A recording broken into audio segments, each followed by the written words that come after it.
오늘은 하나님의 영향력 아래 살게 하소서, 하나님의 영향력 아래 살게 하소서라는 제목으로 하나님의 말씀을 살펴보겠습니다. 우리는 지금 계속해서 언약궤 이야기를 살펴보고 있습니다.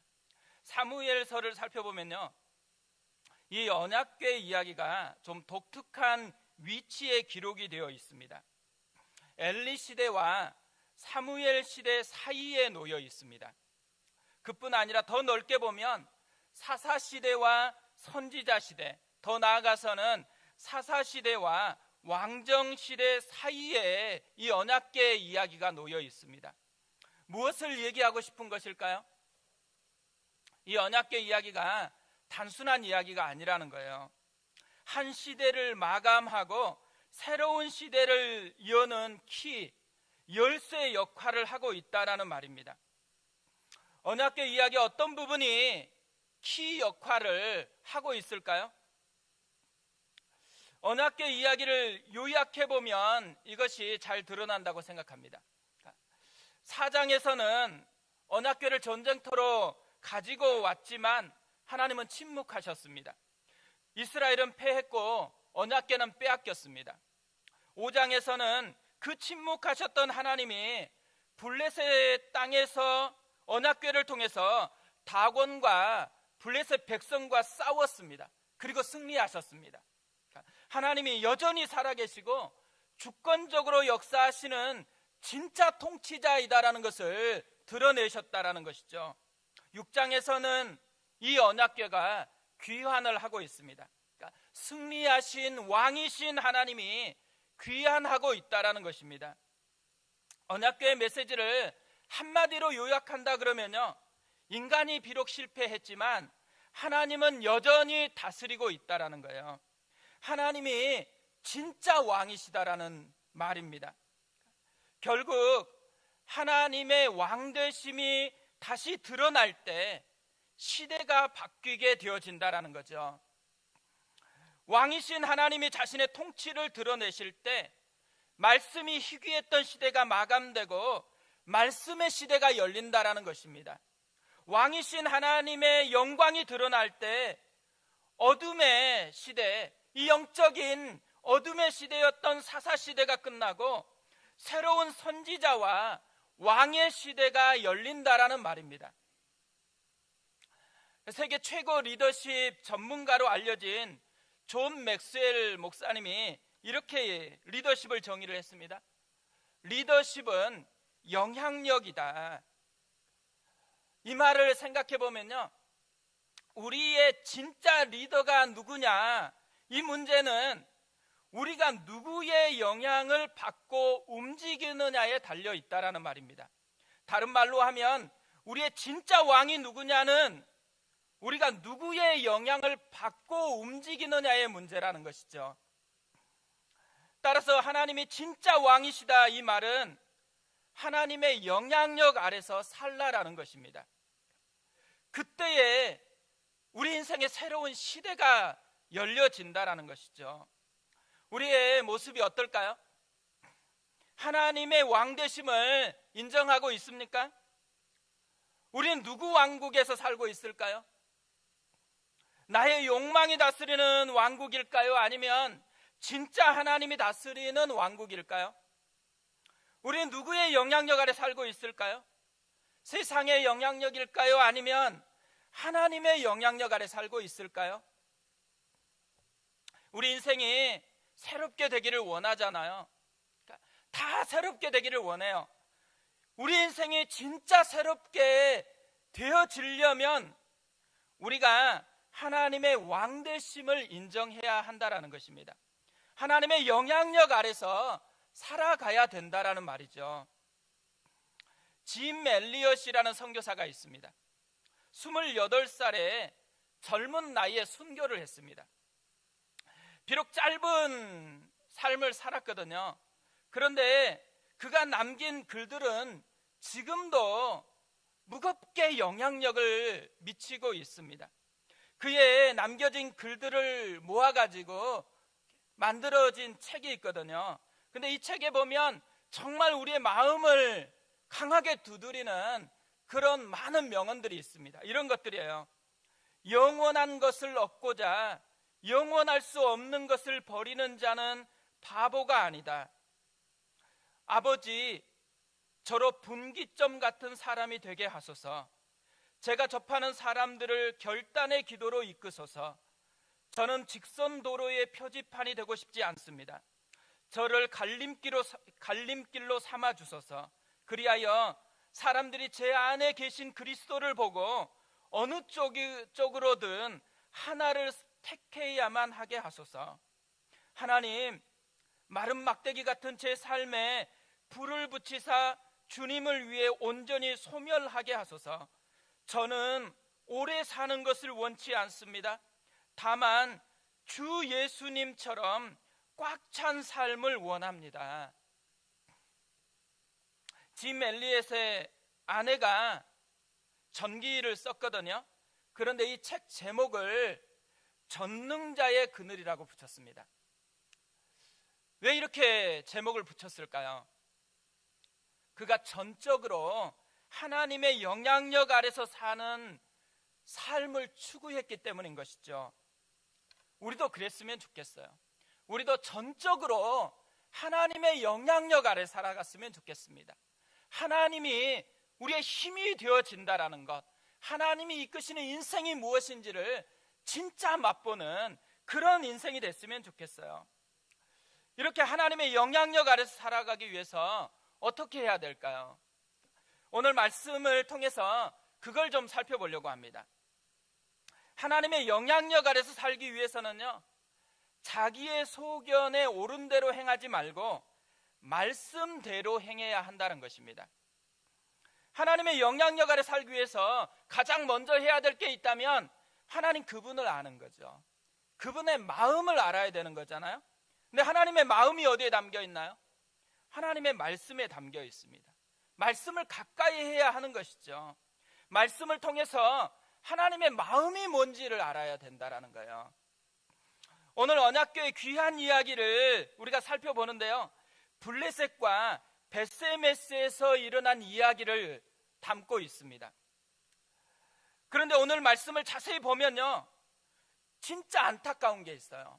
그게 뭐냐면 하나님의 말씀을 통해서 하나님의 마음을 확인하는 과정이 없다라는 거예요. 먼저 블레셋 사람들을 보세요. 하나님의 언약궤의 귀한에 대해서 지금 질문을 하고 있는 거거든요.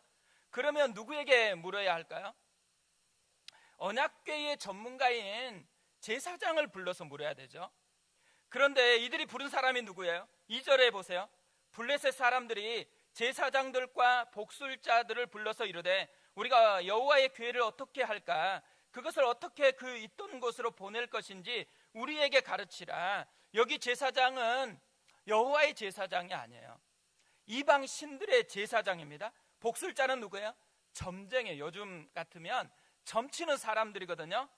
그러니까 첫 단추부터 지금 틀어져 있는 것을 우리에게 보여주고 있어요. 근데 이들이 조언하는 게 있어요. 두 가지를 조언합니다. 첫 번째로는 거저 보내지 말고 속건 제물을 준비하라는 거예요. 그러면서 속건 제물을 뭘로 준비하라 그래요? 금쥐, 금독종으로 준비하라고 얘기해요. 왜 죄를 속하는 속건 제물을 준비하라고 이렇게 얘기하겠어요? 자신들이 하나님께 잘못했다라는 것을 인정하고 있다라는 것을 포함하고 있는 것이죠. 또 하나 조언하는 것은 언약궤를 어떻게 이동할 것인가, 이동하는 방식에 대해서 조언을 합니다. 10절을 보세요. 그 사람들이 그같이 하여 젖나는 소 둘을 끌어다가 수레를 메우고 송아지들을 집에 가두고, 그러니까 새 수레를 준비하고 새끼는 집에 가둬놓고 그 어미 젖나는 암소 둘을 끌어다가 수레를 메게 했어요. 뭘 의미해요? 믿는 게 아니에요. 계속 끝까지 시험해 보겠다라는 작정이 담겨 있는 것이죠. 그러니까 이들의 조언의 특징은 하나님의 말씀을 따르지 않는다라는 거예요. 하나님의 뜻이 아니라 자기 소견에 옳은 대로 지금 행하고 있다라는 것을 보여주고 있는 거죠. 그래도 이방인이 이렇게 하는 것은 괜찮죠. 더 안타까운 게 있어요. 이방 땅이 아니고 이스라엘 땅인 벳세메스에서 일어난 일입니다. 언약궤가 돌아왔어요. 언약궤가 돌아오자 벳세메스 사람들이 하는 것이 두 가지 나옵니다. 첫 번째 14절을 보세요. 우리 같이 한번 읽어보겠습니다. 수레가 벳세메스 사람 여호수아의 밭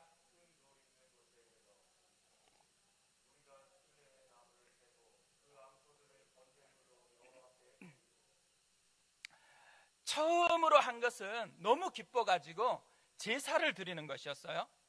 그런데 어떤 제사를 드렸냐? 번제를 드렸다고 합니다. 여기까지 보면 되게 좋죠. 그런데 레위기 1장 3절에 보면요, 번제 제물에 대해서 이렇게 이야기를 해요. 그 예물이 소의 번제이면 흠 없는 수컷으로 회막문에서 여호와 앞에 기쁘게 받으시도록 드릴지니라. 번제 제물을 뭘로 해야 된다고 얘기하고 있어요? 소의 번제이면 흠 없는 수컷이라고 얘기해요. 암컷이 아니에요. 그런데 지금 이들이 번제 제물로 바친 게 뭐예요? 수컷이 아니고 암컷입니다. 그것도 전 나는 암컷을 지금 제물로 드리고 있다라는 거예요.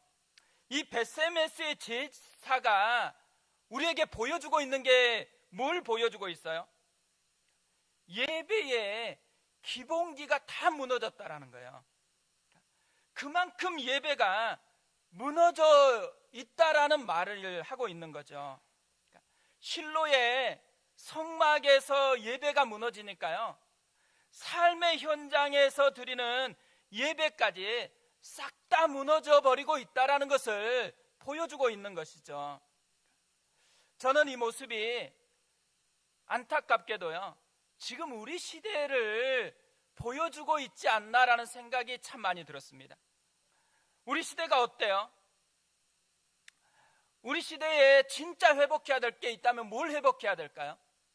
저는 우리 시대에 가장 절박하게 회복해야 될 게 있다면 예배의 회복이라고 생각합니다.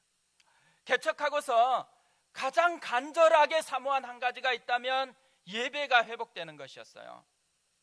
설교를 잘해서 예배가 회복되는 게 아니에요. 그러니까 저는 설교를 잘한다고 생각하지는 않습니다. 그러니까 설교를 못한다고 생각할 때가 더 많은 거죠. 능력자라고 생각해 본 적이 없어요. 진짜 무력하다고 생각한 적이 너무나 많습니다. 그렇기 때문에 예배의 회복을 더 사모하는 거예요. 왜냐하면 예배는 사람이 만들어낸 게 아니고 하나님의 영광이 만들어내는 것이기 때문에 더 간절하게 사모하는 것이죠. 우리 교회는 모임이 있을 때마다 항상 기도하는 게 있어요. 예배가 회복되게 해달라는 거예요. 예배가 살아있게 해달라는 거예요. 예배에서 하나님을 만나게 해달라는 거예요. 예배가 인간들의 잔치가 아니고 하나님의 영광이 드러나고 하나님의 다스리는 그 은혜를 힘입게 해달라고 끊임없이 기도하고 있습니다. 왜 우리가 이렇게 예배의 회복을 사모하고 예배를 강조하고 있을까요? 오늘 말씀이 보여주는 것처럼 공적 예배가 무너지니까 삶의 예배가 다 무너지고 있기 때문이라는 거예요. 예배가요, 삶을 지탱하는 힘이라는 것을 우리에게 알려주고 있기 때문인 것이죠. 그런데 이들이 왜 이렇게 예배가 무너지게 되었을까요? 오늘 본문에서 이 소를 표현하는 것을 보면 단서를 알 수가 있습니다. 이방 땅에서는요, 소를 어떻게 표현해요? 전 나는 소 둘로 표현을 했어요.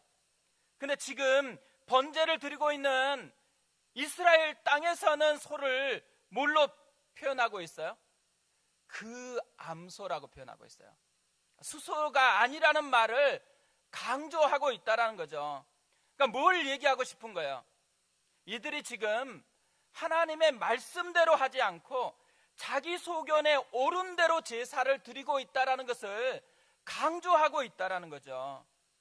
이방 땅에서는 하나님의 말씀을 들을 수 없으니까 그렇게 했다 쳐도 지금 이곳은 이스라엘 땅이에요. 그런데 이들마저 하나님의 말씀대로 하지 않고 자기 소견에 옳은 대로 하고 있다는 거예요. 말씀을 떠나니까 무슨 일이 발생했다라는 거예요? 예배가 무너지는 현상이 생겨났다라는 것이죠. 문제는요, 여기서 끝마치면 좋겠지만 더 심각한 문제들이 이어서 일어납니다. 19절을 보세요. 같이 읽겠습니다. 벳세메스 사람들이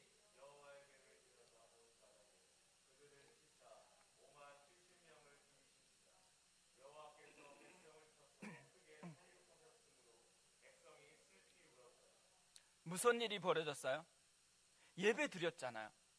예배 드리면 기대하는 게 뭐예요? 축복이잖아요. 그런데 지금 예배를 드렸거든요. 그 이후의 이야기가 뭐예요? 하나님이 쳐서 크게 살육을 했다라는 거예요. 이방인에게 한 거 아니에요. 예배 드린 후에 이스라엘 백성에게 이렇게 했다라는 거예요. 무슨 일이 발생하는 걸까요? 왜 이런 일이 발생했을까요? 성경은 여호와의 궤를 들여다보았기 때문이라고 이야기합니다. 그러니까 하나님의 언약궤를요, 구경거리로 삼고 있다라는 거예요. 동물원에 원숭이나 이런 동물들을 보는 것처럼 지금 하나님의 궤를 하찮게 여기고 있다라고 이야기하는 거죠. 하나님을 경외하는 마음이 사라져 버렸습니다. 하나님을 함부로 대하고 있습니다.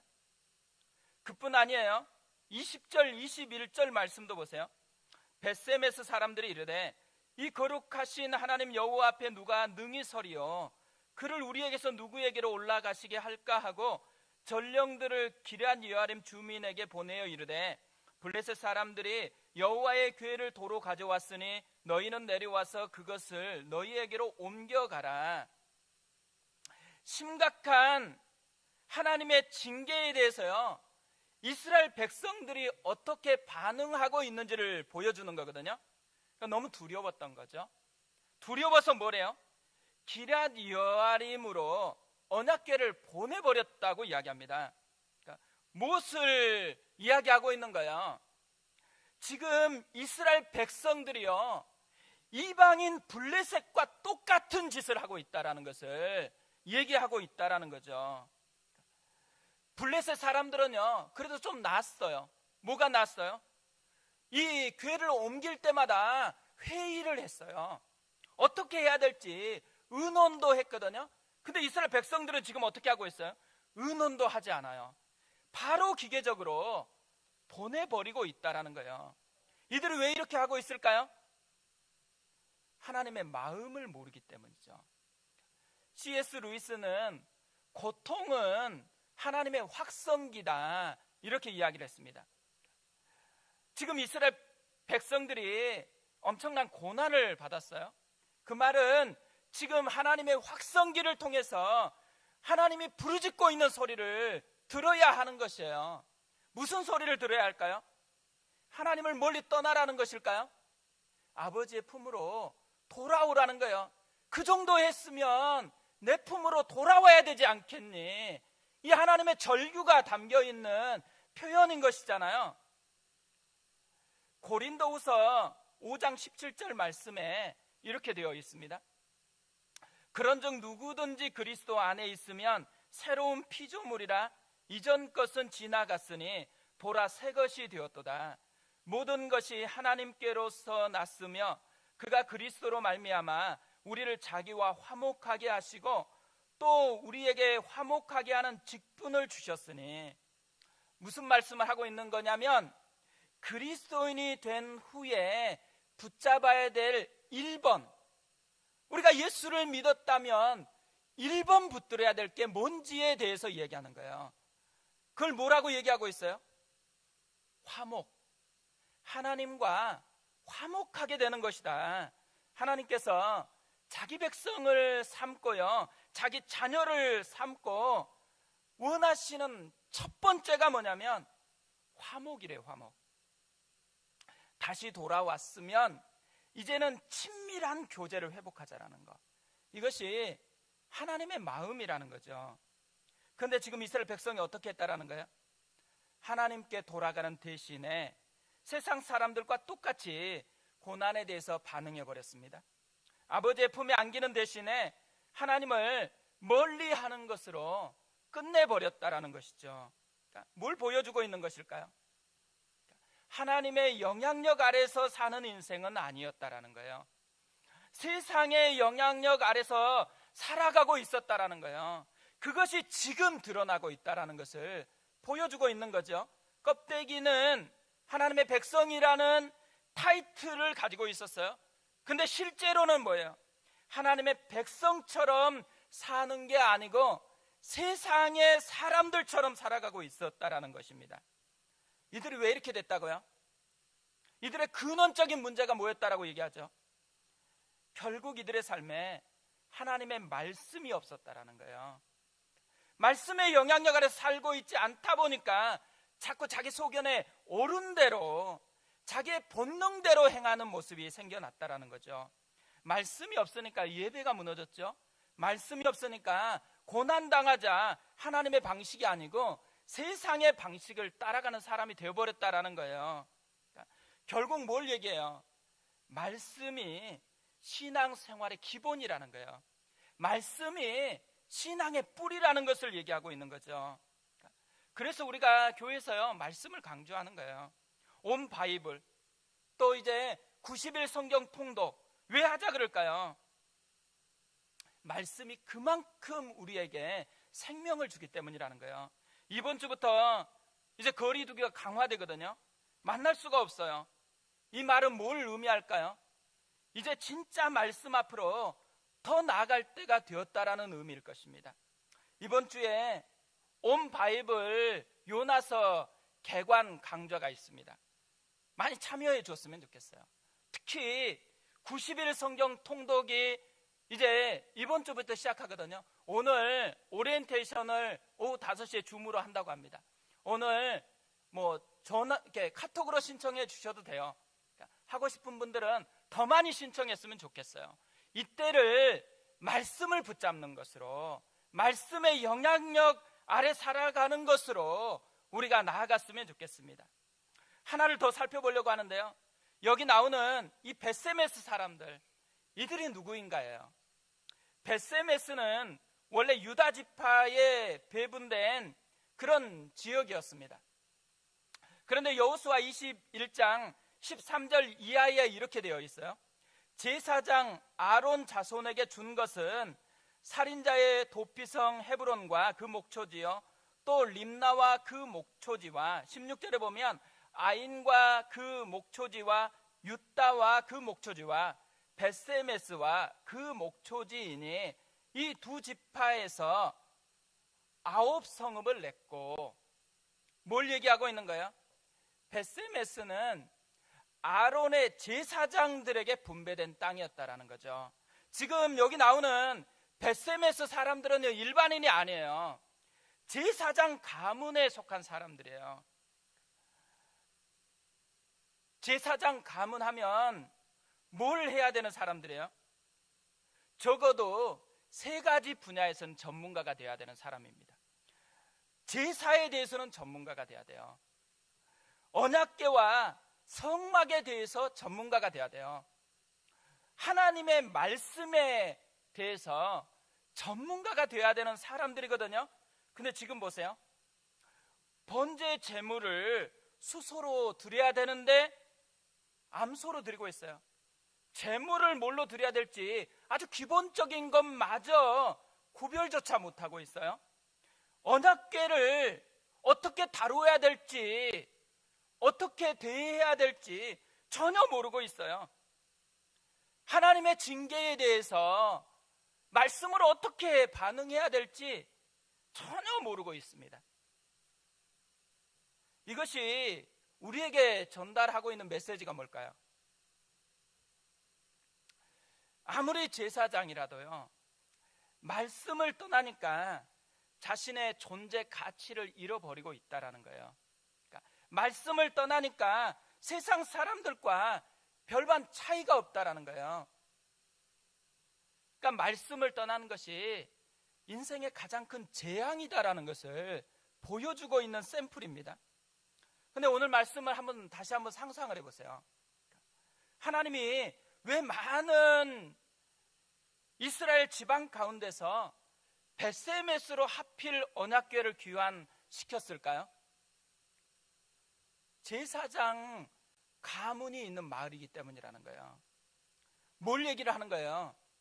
벳세메스에 기회를 주고 싶다라는 거죠.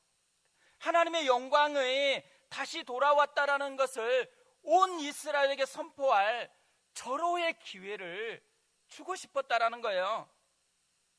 그런데 이들이 제사장의 가치를 잃어버리니까 그 기회를 놓치고 말았습니다.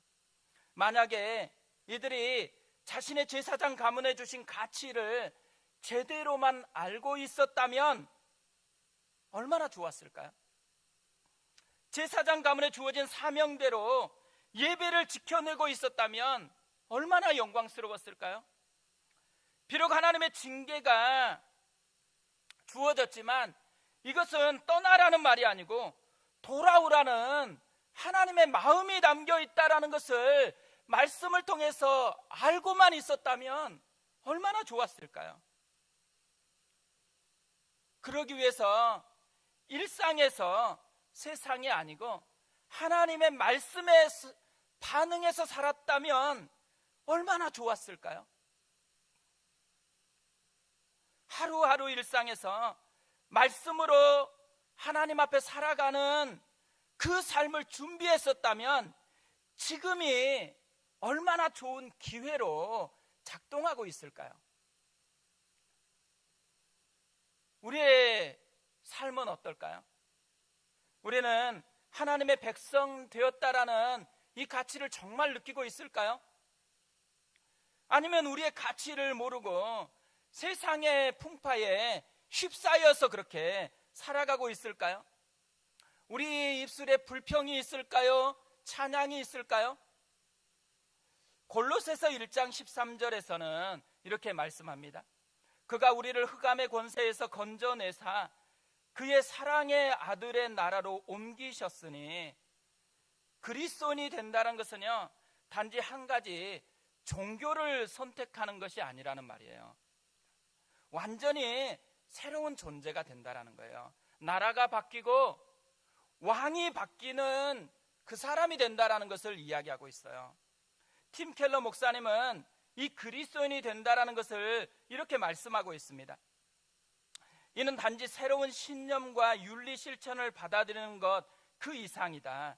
나라가 바뀌면 충성 대상이 바뀌고 사랑도 새로 자라고 따라야 할 삶의 지침과 가치관도 달라진다.